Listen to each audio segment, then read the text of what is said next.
મંગળવાર 3 માર્ચ 2026 ઉપલી મેળીનું મનન વાંચીશું.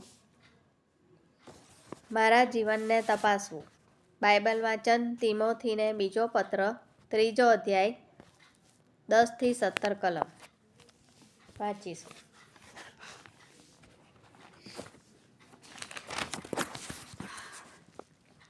પણ મારો ઉપદેશ, આચરણ, હેતુ, વિશ્વાસ, સહનશીલતા, પ્રેમ અને ધીરજ ધ્યાનમાં રાખીને તથા મને જે સતાવણી થઈ તથા દુઃખો પડ્યા અને અંત્યોખમાં, ઇકોનિયામાં તથા લુસ્ત્રામાં જે સતાવણી મેં સહન કરી તે બધામાં તું મારી પાછળ ચાલ્યો.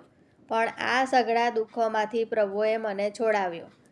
જેઓ ખ્રિસ્ત ઈસુમાં ભક્તિભાવથી ચાલવા ઈચ્છે છે તેઓ સઘળા પર સતાવણી થશે જ. પણ દુષ્ટ માણસ તથા ધૂતારાઓ ઠગીને તથા ઠગાઈને વિશેષ દુરાચાર કરતા જશે. પણ જે વાતો તું શીખ્યો ને જેના વિશે તને ખાતરી થઈ છે તેઓને વળગી રહે, કેમ કે તું કોની પાસે શીખ્યો એ તને માલુમ છે. અને વળી તું બાળપણથી પવિત્ર શાસ્ત્ર જાણે છે. તે પવિત્ર શાસ્ત્ર ઈસુ ખ્રિસ્ત પરના વિશ્વાસ દ્વારા તારણને સારું તને જ્ઞાન આપી શકે છે તે પણ તું જાણે છે. દરેક શાસ્ત્ર ઈશ્વર પ્રેરિત છે. તે બોધ, નિષેધ, સુધારા અને ન્યાયપણાના શિક્ષણને અર્થે ઉપયોગી છે, જેથી દેવનો ભક્ત સંપૂર્ણ તથા સર્વ સારા કામ કરવાને સારું તૈયાર થાય. આમેન. દરેક શાસ્ત્ર ઈશ્વર પ્રેરિત છે. તે બોધ, નિષેધ, સુધારા અને ન્યાયપણાના શિક્ષણને અર્થે ઉપયોગી છે, જેથી ઈશ્વરનો ભક્ત સંપૂર્ણ તથા સર્વ સારા કામ કરવાને માટે તૈયાર થાય. તિમોથીને બીજો પત્ર 3 અધ્યાય 16-17 કલમ.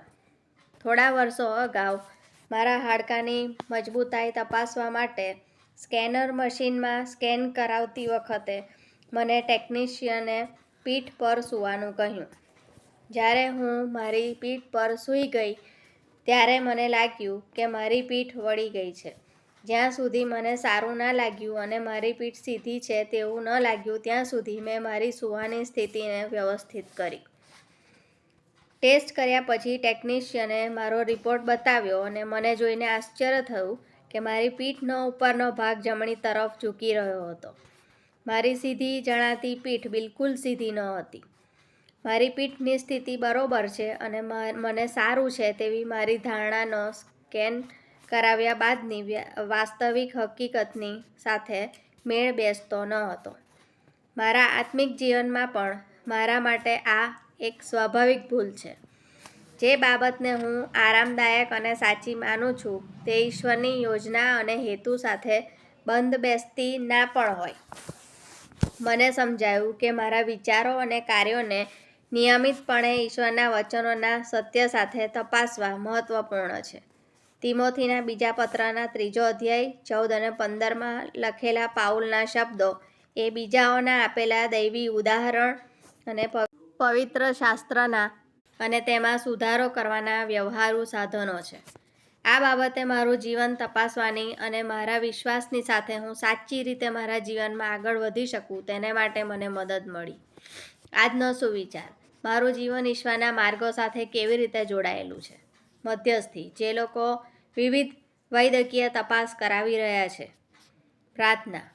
ભલા ઈશ્વર, જેમ જેમ અમે અમારા જીવનોમાં તમારો હેતુ અને યોજના શોધી રહ્યા છીએ ત્યારે અમને અમારા પોતાના વિચારો પર આધાર રાખતા અટકાવો.